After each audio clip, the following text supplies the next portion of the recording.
আসসালামু আলাইকুম। Golden days manufacturing marketing লিমিটেডের মেম্বার সেলিব্রেশনের জন্য আলহামদুলিল্লাহ আমাদের হলরুম মোটামুটি আমাদের স্যারেরা রেডি করে ফেলেছেন।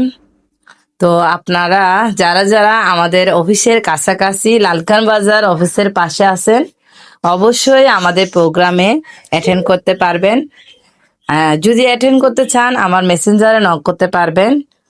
পাশাপাশি আপনারাও চাইলে আপনারাও নিজের একটা বিজনেস শুরু করতে পারবেন। খুবই চমৎকার করে প্রোগ্রামটা অর্গানাইজ করার জন্য আপ্রাণ চেষ্টা করতেছেন আমাদের প্রাণপ্রিয় লিডার স্যারেরা। তো আপনারা এসে আমাদের সুন্দর এই প্রোগ্রামটাকে আরো সুন্দরভাবে করার জন্য আপনাদের দাওয়াত রইল এবং আমাদের সকল